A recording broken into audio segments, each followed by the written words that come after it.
Анан бул жерде алакан жайып кол сунуп, ошо үйлөнүп аткан 2 жаш ата тегинен бата алат экен. Өтүп кеткен, ошо 1000 жыл мурунку өткөн аталар бабалары келип ошолор бата берет экен. Анан бир карап эмне кылсам, менин атамдын бир тууганы жүрөт. Бул дүйнөдөн өтүп кеткен кишилер жүрөт. Бул жакта, тигил жакта тигиники жүрөт. Дегенде анан буну эмне көрсөтүп атат десе, мен дагы аял алат экен деп сүйүнүп жүрөбүм. Көрсө бул деген түшүндүрүп атыптыр, ошондой кылып түшүндүрүп атыптыр. Бул келечекте ушундай кылып нике байлайсыңар. Ошо 1000 жылдык Куда деген ушундай болот деген түшүнүктү берип атыптыр. Ошол 1000 жылдык Куда болгону, анан никени ошо ала жипти оңго солго өрүп, ала кылып ак менен караны. Анан экөөнүн белинен байлап, бири-бирин мындай карап отуруп тургузат экен, бири-бирине кучакташтырып туруп, анан сен менин өмүрлүк жарым болууга макулсуңбу деген сөз гана айтылат экен. Болду, ошентип 3 жолу кайталап, ошентип анан бекитет экен. Манаста нике качан кыйылат деген, нике ушинтип байланат экен 3 жолу.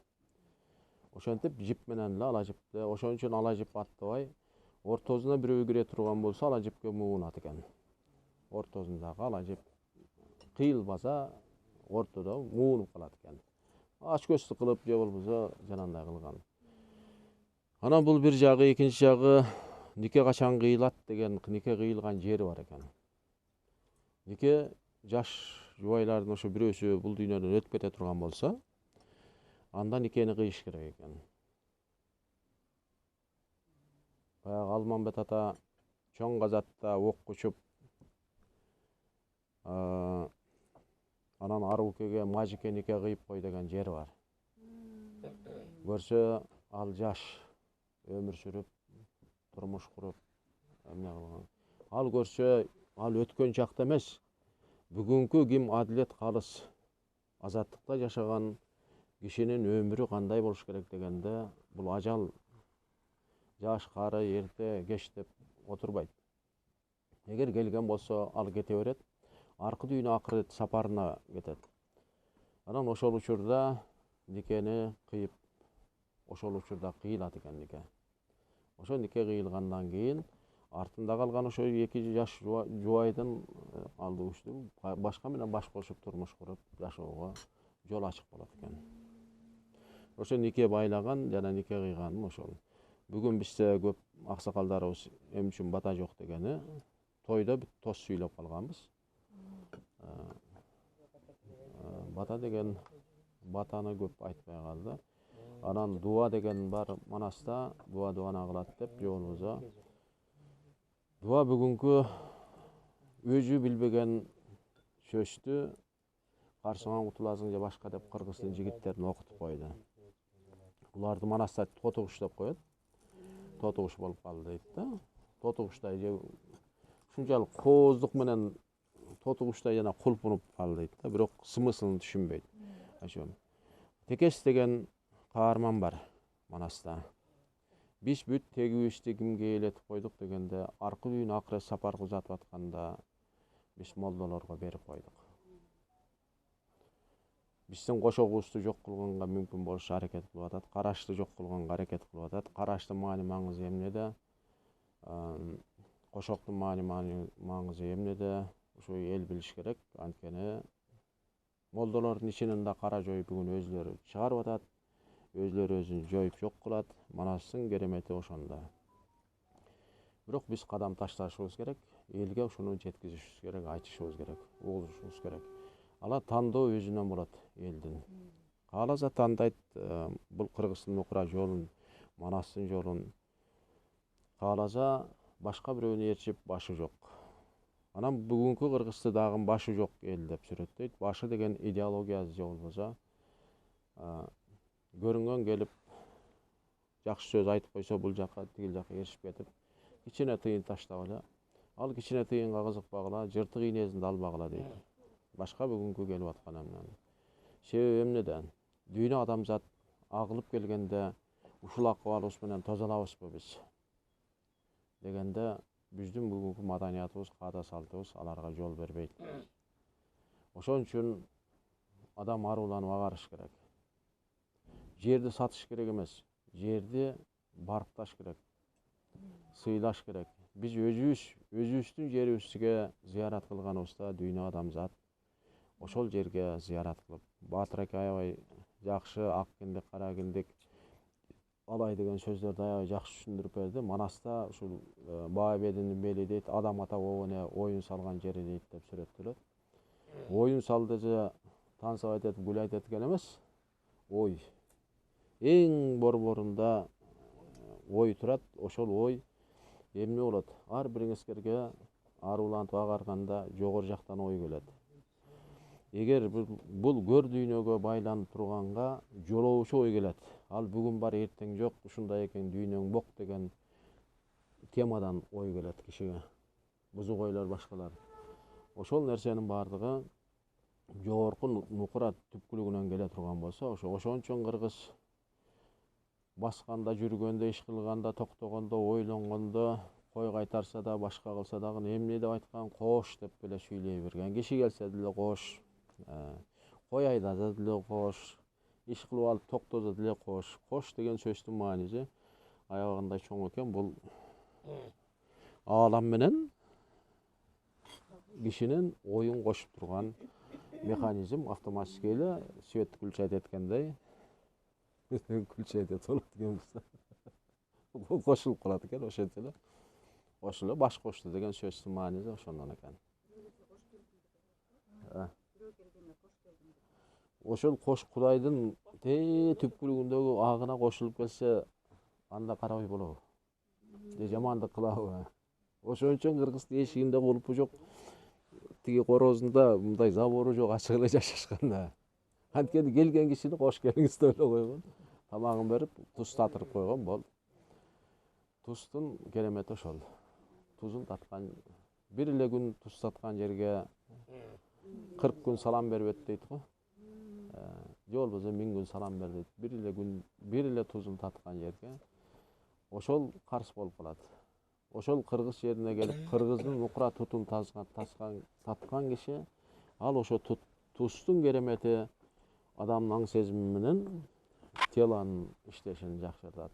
Бүгүн бардыгы мүмкүн болушунча туздуу деп программаны киргизип салды. Бизде реклама кылып бардык эле жерге жазып, бул ушулар дуа. Ушуну дуа дейт. Кыргызда дуаны кечке чейин окуп атат. Текес деген чоң душман күндөп түндөп сууга, ташка, камышка, кишилерге бардыгына дуа окуп баш көтөрбөс кылып койду дейт Кыргызда. Ошон үчүн көптөр капа болбоңуздар, могу тегерегибизде жүргөн, анткени аларда ошончолук дуаны алар өзүлөрү келип окуткан жок. Биздин өзүбүздүн уул кыздарыбызды уурдатып жиберип, ошол уул кыздарыбыз окуп аткан ошолор. Азыр бата деген сөздү чанып дуа кылышып калган. Эми Куран жөнүндө сөз боло турган болсо, Куран тил алдынан тил чыгып турганда кыргыз колун киндиктин астына коюп байлап койгон. Намаз окуйбу, башка. Анан кийин жер тиктеп алып бишмилла тет. Анан оомин дегенде кыргызча келгенде эле бакырайып эле жөн эле кыргызчаны төгүп туруп батасын кылып турган оомин да туруп басып кетип калган. Эми бизге тарыхты ачыгын айтпай атат. 7-кылым, 8-кылым, 10-12 кылым Борбор Азияда азыркы арабтардын баскынчылары, башты кезип кан төккөн капырлары көп эле акмактык иштерин жасаган. Биз ошол акмактардын башын кантип алды эле. Сафит болан деп, аны кайра жомогун кыргызга тетир кылып бурап койду. Булар да убак сааты келгенде ачыгын айтыш керек. Тарых деген тарых. Аларды эмне менен кести, ушунчалык бүгүнкү күнгө чейин лазер менен кескендей бирдей кылып кезип койду. Анан шылтап койду, намаз окуп аткан жеринде ошол балкылдап сүйө келип турат экен деп. Булар балкуу дегенди билген эмес. Булар Курандын өзүндө да айтылып турат. Курандын өзүндө набилер, пайгамбар деп алар айтпайт, наби деп айтышат пайгамбарды. Наби өз миссиясын аткара албай калганда биз силерге манасты түшүрдүк дейт. Же болбосо Манастын төрөлүшүндө мындай бир кичинекей сап бар. бичик чийип кат коюп Манас деп ат коюп адам тапкыс ойгулдук деп башталат Манас. Тигил жерде жарык дүйнөгө келип аткан Кыргызда канындагы Манас алып жүргөн касиеттүү эр азамат жигиттердин кантип жарык дүйнөгө келип атканы жөнүндө сөз болуп атат. Ошон үчүн бир вариант окуганда эч нерсени түшүнбөйсүңөр. Кичинекей эле 4-5. Эми дагы бир нерсе жар Манас деп жарыя салынып айтылган Манаста жар Манас деп сүрөттөйт. Жар Манас деп сүрөттөгөнүн себеби ошол жар Манас Академия наукта бүгүнкү күнгө чейин казыналык орду. Бир китеп 12-13 миң сом турат. Же болбосо ал бардык варианттарды чыгарып сатууга койсо, башка элдердин руханий байыта турган китептери бекер бүттүйүн адамзатка таратып атат. Биздики ошол руханий байлыгыбыздын туу чокусу деп бардык атактуу даңдар айтып келет, бирок бизде сатылып келет. Мына ушуну талап коюп, кандай кылабыз, бир жолдорун таап, көпчүлүк болуп, ушуларды казыналык ордон чыгарышыбыз керек.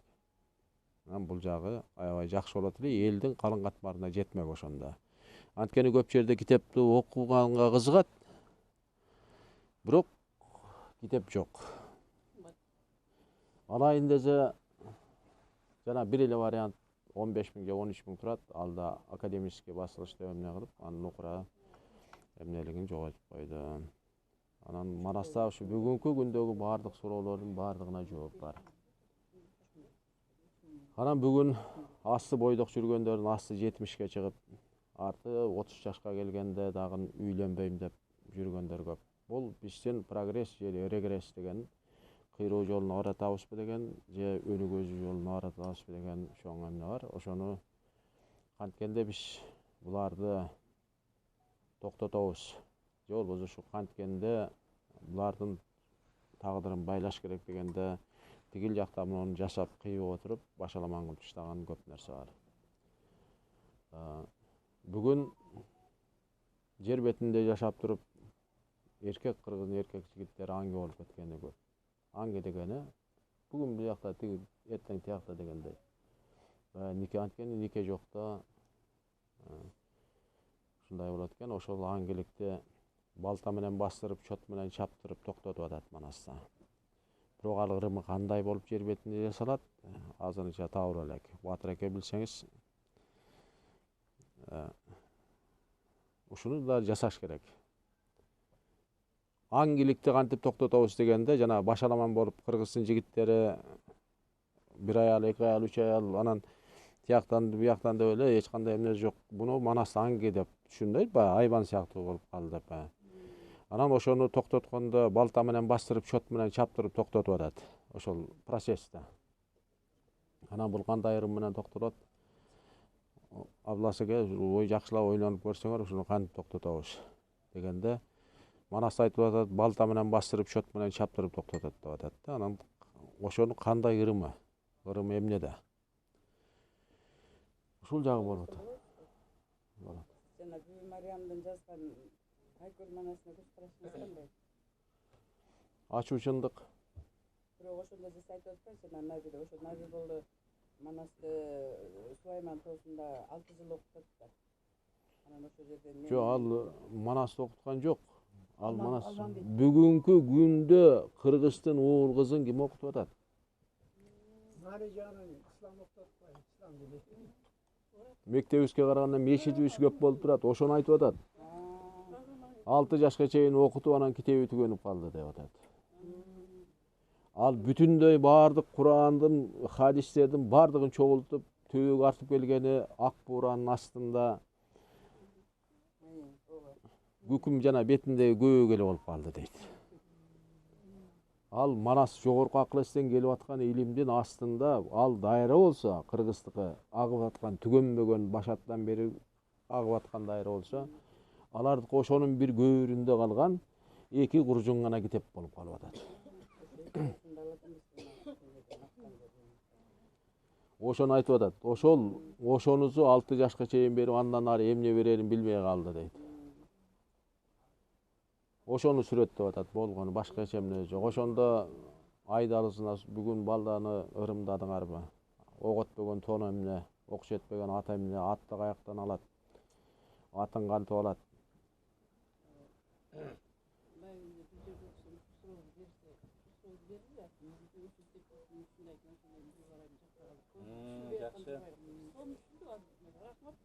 Ооба мен сыра окуп бүтүп анан экинчи сырасын окутам да ошону баштап экинчисинде мындай Атаң кулдучу мен сөзүм бар да, уруксат болсо. Келиңиз. Ауласыңа. Ушуга эле улайда. Ортого чыгып алып. Эме Могу тигил жакка жакшы улбай калат экен. мына бүгүнкү күндө Аярдан эки балга жак түшпөй калат экен. эме Жок, жакшы бизде тигил жакка жакшы улат да. Жок, мына сүйлөшүп алсын.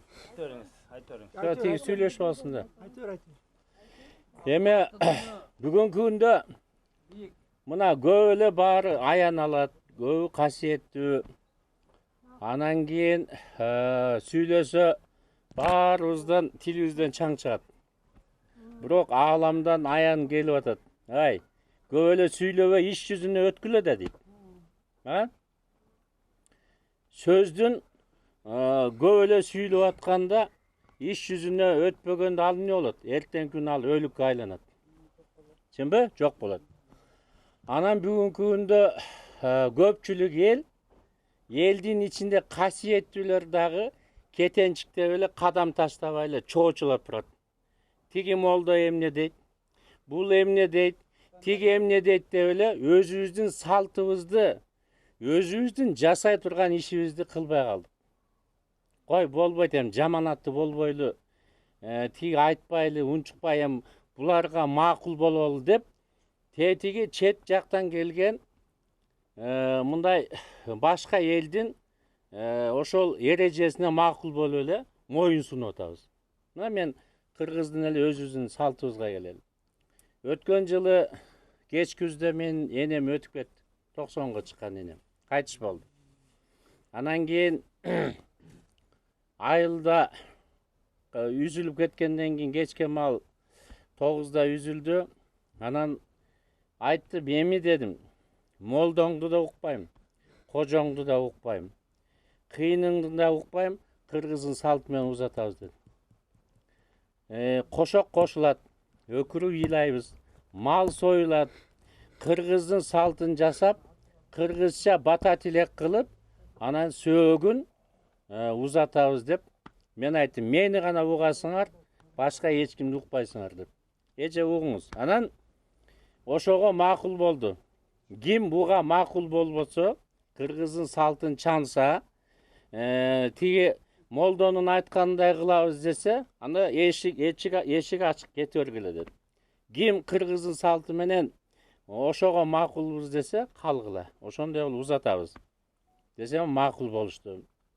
Анан кийин эмени боз үй тигели десек, кыргыздын мынандай боз үйү айылда калбай калган экен.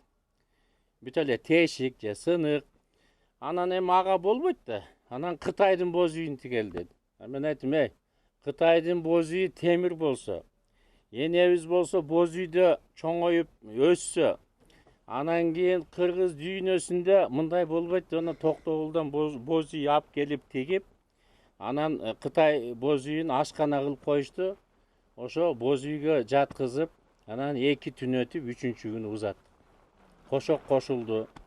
Жанагындай өкүр ыйлашты, мал союлду. Ошондо 3-чү күнү жайына узат. Анан жаназасына сөөктү жууп атканда мен айткам башында эле, эч кандай даават болбосун. Десем, сөөктү жууп баштаганда жанагы имам башчы деп коет экен. Айылда биздин айылда 15 000 эл жашайт да. Ошо имамдардын башчысы анан даават кыла баштады. Тигиндей, мындай деп билет да көп. Анан кийин эми түз эле токтот деп айтыш кыйын болуп калды. Анан кийин муну кандай кылып токтотсом дегенде эле тияктан мага сөз келе баштады. Анан мен жоктоого өтүп кеттим. Жоктоого мына үнүм менен эле энемди айтып эле, анан жоктоп эле баштадым да. Адашкан элиңди Башка чөлгө кетип калган элиңди таштап кеттим кенеке деп эле башталды. Анан башкасы кетти. Анан баягы молдонун үнү жап болду. Чынбы да? Анан кийин ошентип сөөктү жууп алып чыккандан кийин жаназасы окулганда мен эми элдин эмесин бузбайын деп өзүм жаназасын унчукпай ичимен окудум. Молдо өзүнүкүн кылды. Анан жайын апарып койгондон кийин 3 жолу Куран окушту. Бирок апам энемдин аты аталган жок. Бүгүнкү күндө. Анан кийин Кубаныч Тезекбаев ал дагы барып калган. Анан кийин мен ага айттым, келем Батажайым энебиз актыкка узаталы. Ээсине кетсин деп анан кийин ошол Мүрзөдө Кубаныч Тезекбаев Батажайып энемдин атын атап, ошо эми актыкка кетсин, бейишине кетсин деп туруп бата кыргызча бата кылдык. Кишилер тарай электе? Кишилер тарай электе. Анан ошол жерде дагы молдолор бата кылбай коюшту. Бир 10 чактысы. Анан мен эми тим койдум элди. Анан көпчүлүк эл бата кылдык, келдик. Келгенден кийин сөөктү коюп келгенден кийин боз үйгө келип, анан кийин мен Кубанычка айттым, келем боз үйдө бата жайда. Эл уксун. Анан боз үйдүн ичине кирип алып бата жайды. Энемди айтты. Элге жакты да. Элдин эми ою эмеси ушундай, ушуну күтүп аткандай болуп аткан элдин эмеси мага сезилди, суусап. Элге жакты. Анан кийин айтып атышпайбы, өзүбүздүн эле сөзүбүз жакшы турбайбы? Мен айтам, эмне өзүбүздүн тилибизде сүйлөбөй эле, түшүнбөгөн тилде эле сүйлөп койсо эле минтип атасыңар. Мына бүгүнкү күндө кыргыз өзүбүздүн эне тилибизди чандык. Өзүбүздүн ким экенибизди унуттук. Өзүбүздүн салтыбызды жасагандан да коркуп, чочулап, анан кийин кетенчик деп аткан мезгил. Бул өзүбүзгө байланыштуу. Анан ошентип үйгө тамак аш эметкенден кийин, анан кийин кетебиз дегенде Кубанычка эме кылып, жанагы 2-3 молдо менен чогуу тамак ичип алдык. Анан кийин мен айттым, өзүмдүн жээним эң кыйын молдо. Айттым, мен бул өзүбүздүн тууган күнү түнү окуй берет. Кубаныч келем батаңды жай деп. Анан Кубаныч бата кыргызча бата жайып, анан ошо менен алар чогуу келдик. Келгенден кийин менин бир туугандарым 2-3 күндөн кийин келишти, калган катканы келип, анан кийин эмне кылабыз? Эми кафеде бул жакта да эл калып калды да. Кафеде окуталы, жылкы соелу, эми бир 2 жылкы албасак бирөө жетпейт деди. Мен айттым, мейли дедим, жылкыны алабыз. Анан кийин кандай кылабыз дедим да, кеңештим да. Кандай кылабыз десем, сиз кандай дейсиз дейт. Мен айттым, меники боюнча кыргызча бата тилек кылабыз. Куран окулбайт десем, чочуп кетишти. Эми биздин анча-мынча тияка ооп кеткендер, ажы болуп кеткендер, эми түшүнбөй калышат деди. Эмне дейсиңер? Анда биз өзүбүзчө өткөзөлү. Сиз өзүңүзчө эметиңиз деди. Мен айттым, анда жакшы. Силер кафеге өткөзгүлө, мен үйдө гана өткөзөм дедим. Анан бир жылкы алып кафеге өткөздү. Мен өзүм үйдөн ошо жылкы алып, үйдөн эмет союп, анан кийин кыргызча эле бата тилек кылдык. Мына ошондо Атамкул келди да, ким эме бүт кыргызча эле бата тилек кылынды. Келгендерге айттым, кээ бирөө келет да, эмне окуп коелубу? Мен айттым, окуп койгонду токтот. Бу жерде бата гана айтылат. Кыргызча гана кылабыз. Мен кандай десем ошондой болот. Сен болду деп кыргызча бата тилек кылып, анан ошону жасадык. Мына ошону келген кишилердин көбү айтат, ушундай кылса деле болот экен го, эмне жасай албай атабыз дейт. Аны өзүнө суроо койсо болмокту, мен эмне үчүн ушуну жасабайм? Эмне үчүн кылбайбыз деп. Ошентип анан кийин кыргызча эле жасадык. Бүгүнкү күндө кадам таштап эле ошону кылсак бизди ким кой дейт? Тыюу салбайт да, эч ким кой дебейт да. Өзүбүздөн болуп атпайбы? Өзүбүз кадам таштап. Мына биз 10 жылга жакын болду, мен кыргызча эле бата тилек кылам. Мен эки иним жанагындай тиги жака ооп кеткен, башында түшүнбөй атышты эле, эми айтам, ой, токтоткула деген эле болду. Кыргызча эле бата тилек кылабыз, болду, ошо менен бүткөзөбүз. Мынакей. Биз өзүбүздүн жанагындай каалообуздан болот да. Ошону каалайбыз, ушундай кылып жасайм, ушуну кылам десек болот. Анан качан оңолобуз, качан анан кыргыз болобуз деп эле көп айтат, а сен эмне үчүн аны өзүң жасабайсың? Эмне үчүн килейген жылкыны союп алып, кафеде анан кийин атама, өтүп кеткен ата бабама деп, же болбосо аш өткөзүп анан кийин тиги жактын сөзүн сүйлөп анан бата кылып. А эмнеге кыргызча кылганга болбойт? Болобу? Өзүбүздөн болуп атпайбы кептин баары? Мына жакшынакай мынандай жана айтып атпайбы, жыйын чогулуш болот, чогулуп ишке сал деп атпайбы? А эмне үчүн чогулуп ишке сала албайбыз? Чогулуп ишке сал дейт. Анан көп ооба деп угулат, мындай чыккандан эле кел эми Куран окупай элем, атабыз окуп келгенде деп эле дагы эле баягы элеме да. Бул 30 жылдан бери уланып келет. А мына биз 10 жыл болду, 10 жылдан бери кыргызчага өтүп кеткенбиз. Мен айтам, сен жаман көрсөң мага чайыңды бербей эле кой, учурашпай деле кой. Мен өзүмкүн кылайын, мен себеби кыргызмын. Ошон үчүн анан кийин өткөн жылы жана жогорку кеңешке барып, Райым адам экөөбүз. Анан жана дин эме боюнча, мыйзам боюнча талкуу болуп атканда экөөбүз катышып калдык. Экөөбүздөн башкасы бүт тетияка ооп кеткендер. Анан 15 мүнөттөн 18 мүнөттөн сүйлөшүп атат. Анан мага такыр эле сөз бербейт жанагы вице-спикер. Анан айттым, мен дагы сүйлөйүн, мен да атайын сүйлөйүн деп келдим. Мага келгенде да сизге 3 эле мүнөт дейт. Болду деп 3 мүнөттө айттым. Мен кыргызмын, мен мусулман эмесмин, мен Кудай деп жашайм, мен Теңир деп жашайм, мен Манас деп жашайм. Бул муфтият деген жөнөкөй эле чет элдик агент, коомдук уюм. Биз кыргыз болушубуз керек. Жакшы Деп 3 мүнөттө айтып эмет. Калганын 2 барак кылып анан кийин президентке, жогорку кеңешке, өкмөткө жазып жөнөтүйдүк. Калганын айтпай эле коюм деп сөз. Эми биз кыргыз болушубуз керек да. Качанга чейин эле анан кийин бололу деп бизди ким тозбойт, эч ким тозбойт. Мына мен үй бүлөм дагы башында түшүнчө эмес. Эми түшүнүп калды. Мен айтканымды угуп калды. Бир туугандарды ушуга ыктады. Кой, ушул эле оң экен. Кыргыз бололду. Анан менин айтайын дегеним, биз сөздөн ишке өтөлү. Ишке өтөлү. Жанагы чогулуп иш кылалы дегенде иш кылалы. Ар ким өзүнө байланыштуу. Мына кече эле биз ат башыдан келдик. Мага аян болду. Кош аята жана аска зоодо экен да. Аска зоо килейген.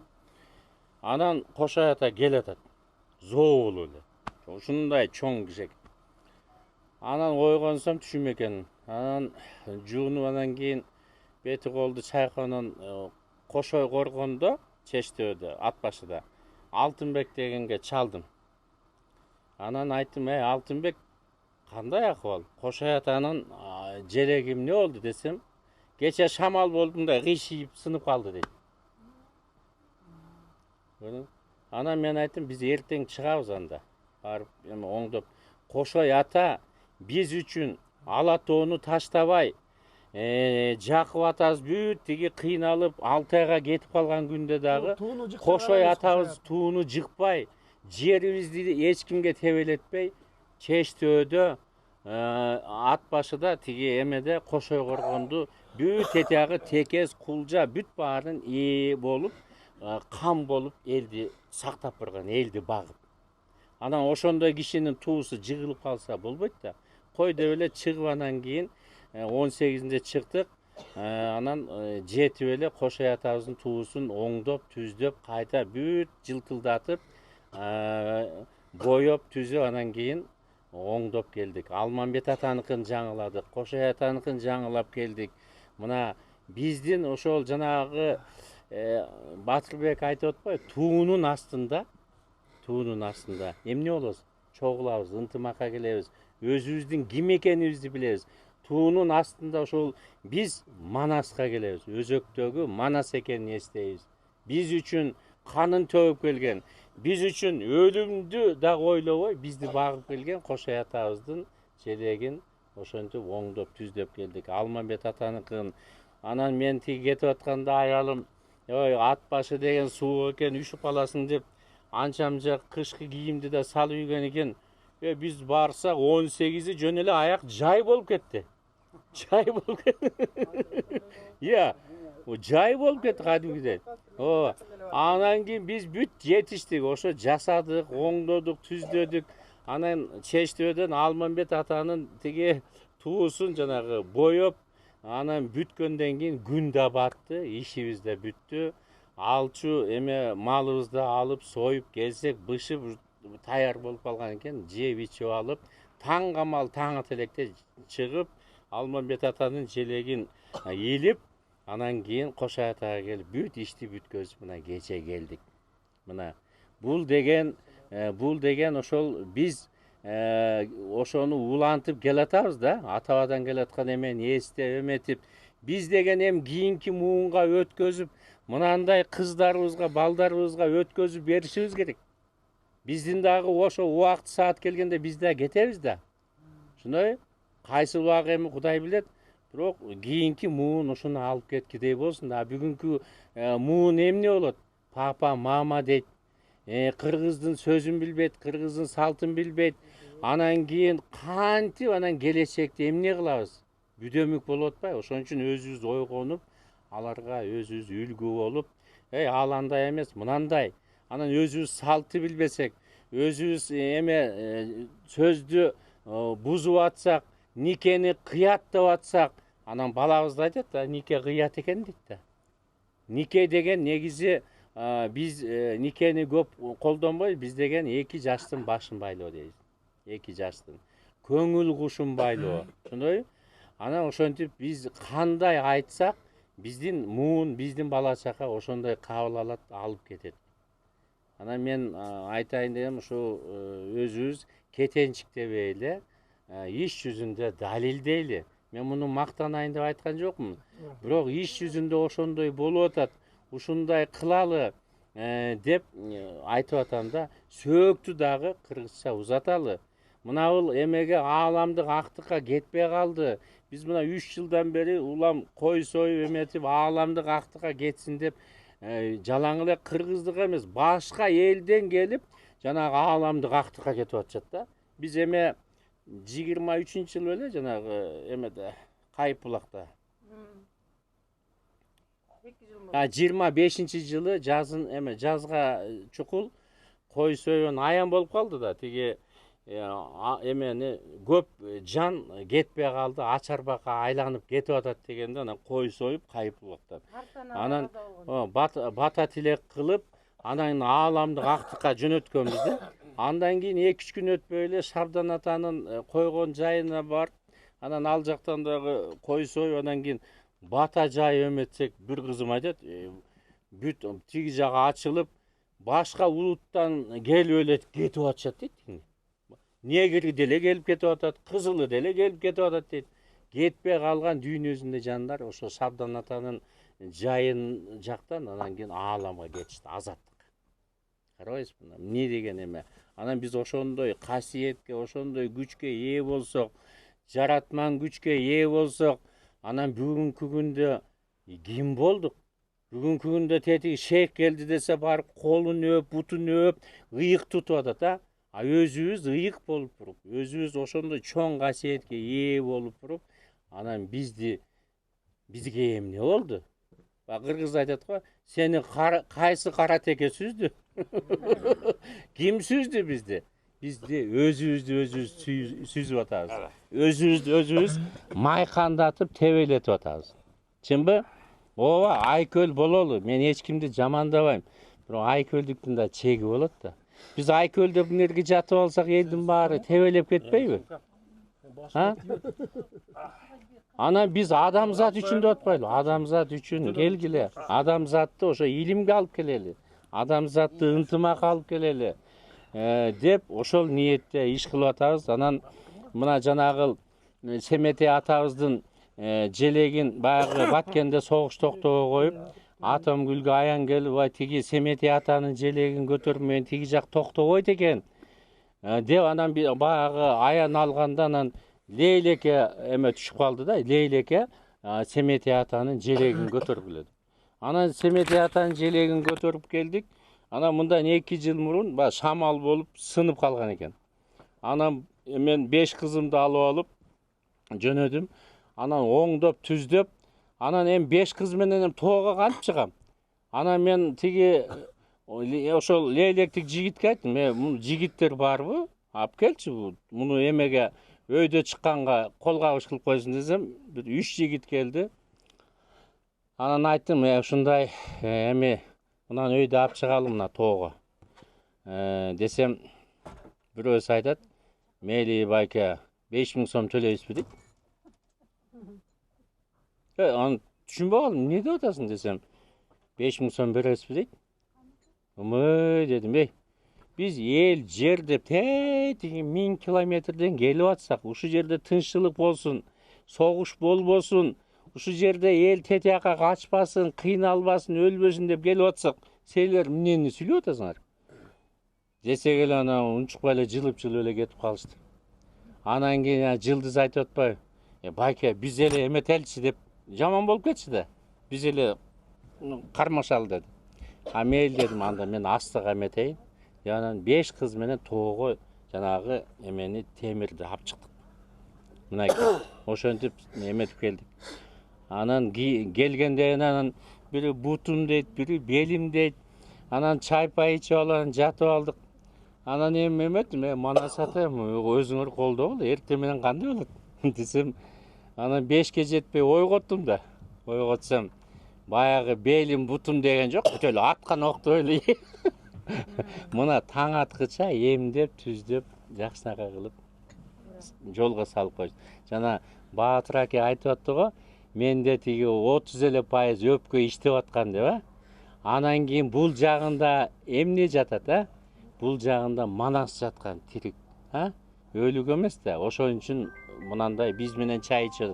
Ошол сыяктуу эле биз жанагы жакшы немени жасатып аткандан кийин ааламдан колдоо болот экен да.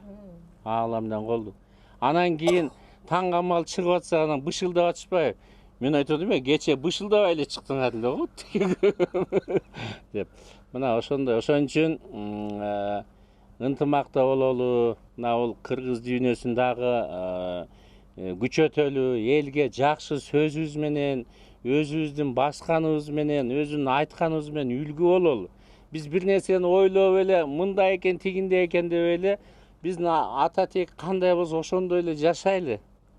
Чынбы? Жанагыл эмеде көлдө деле аке деп коюшкан, ал деген Олия деген сөз, Анан бүгүнкү күндө кээ бир менен сүйлөшсөң, анан мен тиги Манас деген болдум, мен Олия болдум, анан мен Машаяк болдум. Мен айтам, сен тиги аман эле болчу, мен Абдулас эле болоюнчу. Эми эмне кереги бар? Бирөө айтат, мен Кудаймын дейт. Кудаймын деп эле сен Жолдошбек эле болчу, Мамырасул эле болчу. Ушинтип эле анан сен мен Кудай болдум десең элди чочутасың да. Анан тетиги сакалсандар айтат, булар бүт жинди дейт да. Булар бүт жинди дейт. Булар бүт сектант болуп кеткен дейт. Бизге көлөкө түшүп атпайбы? Мага деле анчам жаз келди, сиз адам ата болуп калдыңыз, сиз башка. Мен айттым, койчу, мен Абдулас эле болуп жашайынчы. Чын. Анан кийин башка немени ойлоп таппай эле атабадан келаткан немени алып кетеличи, чынбы? Бизде мына бизге деле Олия деген көп болгон. Бизде деле Кетмен төбөдө Олия, Машаяк деген көп болгон. Бирок ошол Жаныбек эле болуп жашап өткөн. Ошол Асан эле болуп жашап өткөн. Эч кандай мен кыйынмын деп эле. Ошондой эле болуп эле биз үлгү бололчу элге. Ийгилик, ден соолук каалайм. Анан ынтымак бекем болсун. Бир суроо берип коюйчу. Жана ошо бата тилек деп атпайсызбы? Ошонун үлгүсүн мындай немесин жазып туруп жиберип койсоңуз. Мына сиз үстүнөн түштүңүз. Бата деген. Ошо учурда өз ааламдан келет. Жана Баатыр аке айтып атпайбы, ааламда ошол батаны дагы ошо ааламга дык илимге илинген кишиден бата алыш керек. Жөнөкөй эле кишиден бата алган болбойт. Батаны жаттап алган да болбойт. Жаттап алган бата өлүк. Ал болбойт. Эненики тилек. Эне эч качан бата айтпайт. Эне тилегин айтат. Эненин тилеги да күчтүү да. Бирок бата деген жандуу. Кайсы ошо үйлөнүп аткан 2 жашка бата жайганда ошол касиетli киши болсо ааламдан бата түшөт. Ал Кудайдан батач. Анан кийин жөнөкөй эле көчөдөгү кишиден бата алсаң ал бата кабыл болбойт. Geçirip koyan bir ama Eceke bata mınday olur. Bata algan adamdan ümitlönüp ele uşunu aytkanını azımanga jugat, uşunday olam, oşul tilekte yetime jetemde. Eleşti olursun, obrazı olsun, misal taktayım. Iya. Bir yerden düşüm alış için, kartoşka kesin mi, piyazı kesin mi, buğday kesin mi? Al derdi topraktı işte abarabatka jasaş gerek. Dыңды buzuş gerek. Keseklerdi talkalaş gerek. Minerallardı çatış gerek. Bata oşa sen götürüp gelgen su. Oşol çıyaktı. Oşol yerge sepkenden oşol suyunu kuyganından oşol çıkat. Eğer oşol üren yumuşartılmagan yer bolsa al öspeyt. Aytayın degenim. Bata algısı gelip atkan adam oşol batadagı sözdü kunt koyup o kulağı menen emes, yüreği menen uğuş gerek. Nafsisi menen emes, can dili menen, niyet diğeri menen uğuş gerek. Oşonda özüň baykabay oturganda dürt etip içinden kan dürt etet. Yüreğin özü serpet. Mınavıl bata emneni kalasanız oşonu sizin içinizden öndürüp çıkat. Anam bata aytıp koyuңuzda bir baylar gelet, meni batalap koyuңuzda. Al çöntögündögü akçasına men mınça bersem, bildirde bata verip atkan adamdan günahı jok. Batalıp atkan adamdın can dünyası kançalık oşoga dayar. Kançalık oşol nerseni batanın ürenün, uğutun, uruğun al özüne singirip öndüre alat. Mına oşoga baylanıştı. Abdullah Sötü candığı nerseni ayt. Atankul da jakşı nerseni ayt. Oy meni özümün tuğandarım meni aytkan degenden uyalat. En tuğra aytdı. Bu şehirde oturgan Ecekelerdi bilbeyim, bu neredeki erkek kişilerden bärimiz de uşunday. Köň unçukpay turgan. Mende de uşunday. Men barganda men tuğandarım ozdu jogap ketiniz, ozdu jogap ketiniz. Dep duruşat. Bolboy açılamam. Былтыр atalar şinim ötüp ketdi. Anam barıp geçigürek barıp. Anam ayğanday şol bir kız öydün içine söğük jatat. Anan oşantonan çıkkanda ben kayrat aytıp koyayın elge dedim. Çoşutmayın dedim.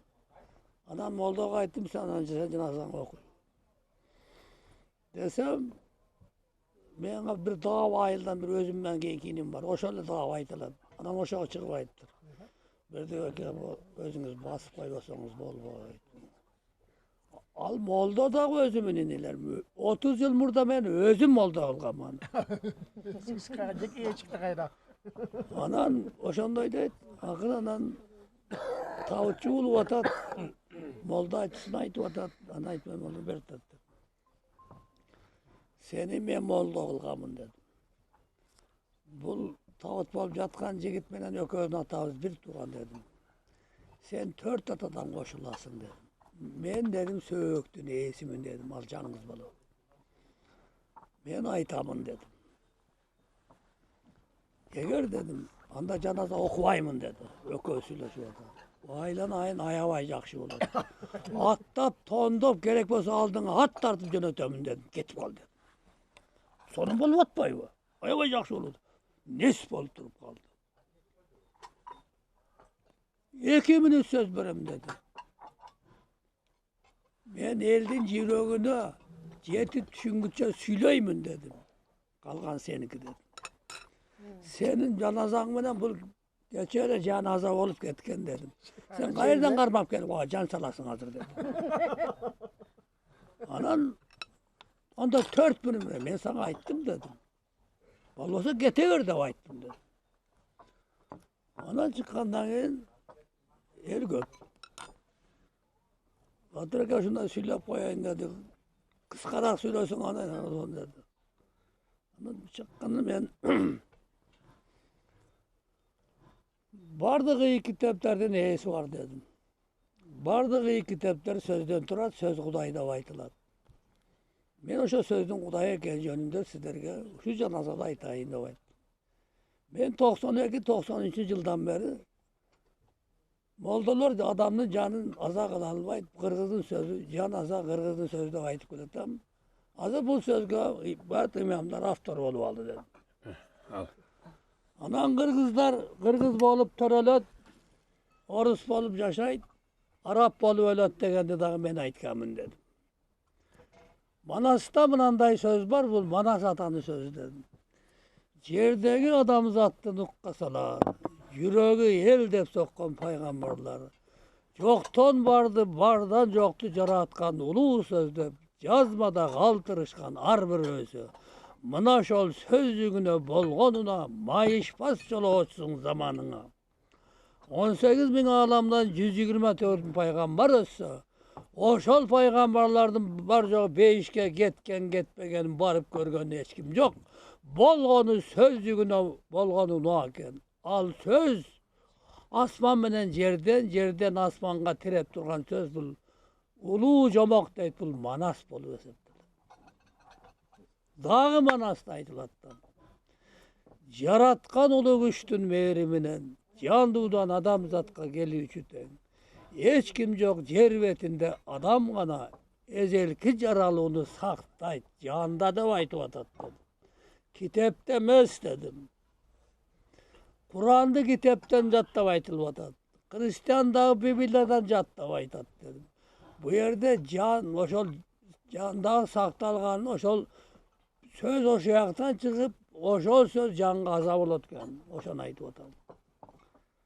Qoratıp sözdün narkın maksatı yok. Komuna adam zattın getiriyor yok. Böksörtü böyle sözdün narkın tüz maksatka. Bağıştap çın dilinden süyüp aytsan.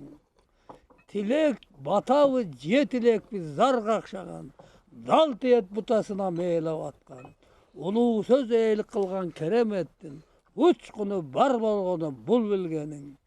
Azdekdepçe ıyıktap sözdün için paydalangan adamga darvazasın açanlar alamda otat dedim. Bul da Manas'ta aytıp otat dedim.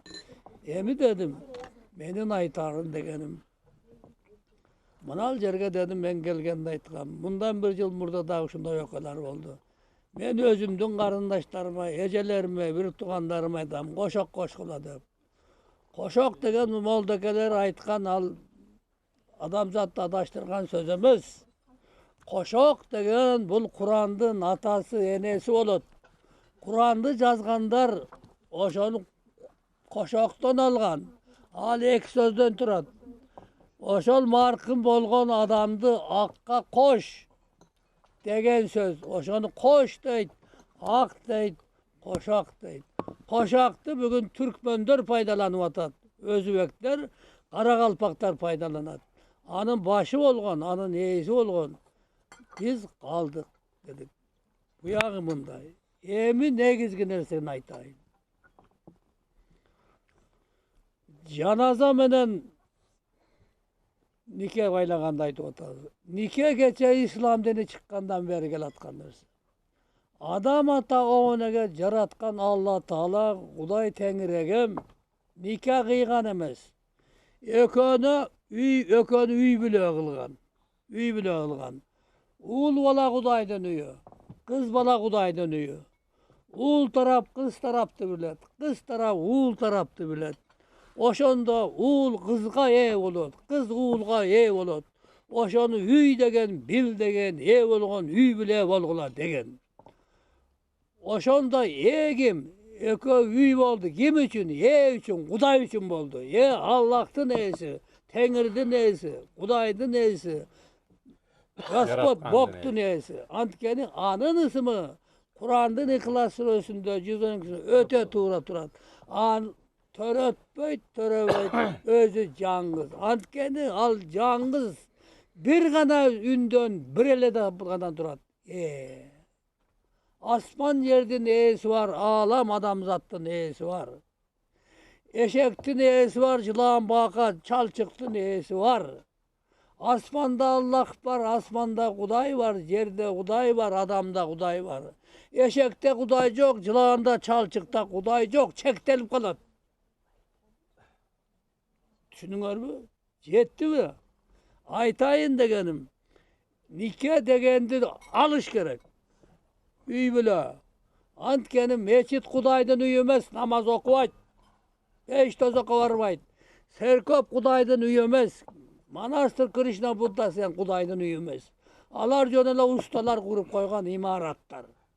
Kudaydan üye, Kudaydan ruhu kimde olsa, oşolur vakile sang sezim bolup bir-birine kutqa mamilege gelip mamile kut bolup süylep dursa, oşolar Kudaydan üye. Adamlar Kudaydan üye. Oşon üçün Kuday, men silerdi özümden üyüm kıldım. Menin eğiligimdi tüvelüke jarat kıla. Menin eğiligimdi özüngörden jaratıp, anan tarat kıladı, anan bala çakalı kılıp atat. Bala degen erebiyonok degen söz emez. Yaratkan çeksiz çensiz bağlı kılıp atat. La degen çeksiz, ba degen bağlılık. Oşonu ba deyit, la deyit, bala deyit. Gördüңөр mü? Oşantip biz üy bölönü ben жазып berem jurnalga. Oşu jurnal arkılуу biz uşu ilimdi tarata turgan bir material kordu da oşo çoğultabız. Namısı var altın oşonu. Namısı yok da abdurap gelip al bu nereden meyli jiliklerdi cepke teversin ıragazыбыз. Bırak Ciyet atasından beri sebebi ilim az tirik aytılıp atat. Mına oturganım bar jor tirik ilim aytılıp atat. Tirik ilimdi kabul albagandın Ciyet atasından beri tübölük tozokta bolup. Bundan keyinki ciyetin bunun çayın tozokta getet. Düşünüңөр mü? Oşon üçün birinci üy menen janazanı jolga koyupapız. Biz ekööne ele jolga koyup elge jetkizip alsak, bir da dinge karşı çıkmayt. Bir da dilindin ilimi janaza menen üy bülöge ilimi jetpeyt, aytalmayt. Anday yok. Bunu Kırgız gana aytat. Kırgız gana jetkiz atat. Birinci uşudan başlaydı. Oşol üy bülöge nikah kıygandı. Hazır qayerde açıkla aytayın hemen qayerde uş yerde oturganlar bala çakanlarga baş koşturganda oşo neyse gerek bolup kalsa beni çakırgıla açıkını aytayın. Gede uşunday moment bolup bargan gelgen jolum төлөп koyalım men bar oşo üy bülöge kılıp azırkıça nikahını oşo kıyıp gelem. Neme baylap gelem. Alo. Düşünüңөр mü? Bul bir. Ekinci janazaga men görüp kaldım janazaga. Bu nerede arıka kızımız oturat. Bir tuğan ağası ötüp kettiler. Oşol günü neme olup kaldım men boğurup bakarmayıp butuman şorum kurup. Uqtum men barışım gerek bolçu. Uqtum men. Oşodan men bar almadım. Sebep butumay bir bire gelmey kaldım da bir jağıma. Anam bar 4 ayda Rusya'dan ayırıp geldim aparesi ol. Anan ne deyin ne otam bunu bilen. Janazanı aytkanга hazır dayar arabızda adamlarımız yok ejekeler. Men bilgenden janazanı aytkanга bundan da oturat. Ben korkam. Bundan da oturat. Alo, rahmat sayın. Anan oşo kuandın özü tamam. kuan var. Anan mınday da. Anan atan kuldu bilmeyim sen ağa çıkan melerini bilmeyim. Menin özümü. Telefonda alıp algıla. Bu barımızın başımızda bolçun desem. Qaysı vaqtda çakırgıla biz oşonu janazanı biz düşürölük. Men aytıp atam okubayбыз, okugan jattıgan düşüröbüz. Gökö tengirden düşüröbüz yerge. Oşol adamdın marhum bolup ketkendin jan dünyösüne düşüröbüz oşonu. Oşondoy kılalı. Oşondan keyin birin biri görüp anan jandanabız. Anan jandanat, üren, uğut sebebimiz.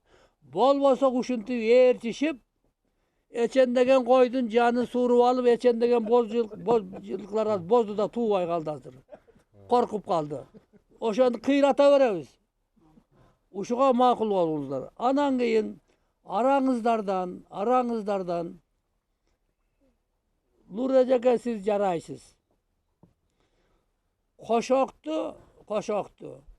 Aranızlardan oşonday kılalı, ayal zatlardan, kız gelinlerden oşondayga çakıralı. Sebebi üretişimiz gerek bolup atar, birinci kötörüş gerek bolup atar. Anan anday bolbalı gaydeger kılsak biz öspöybüz. Men aytıp atam, uşu yerde oturgandar, uşunu jasabasak, buga çeyinki jasagan işlerimiz jet atabızga çeyin, arkabızdan gelgen jetim unga çeyin kargışta kalır.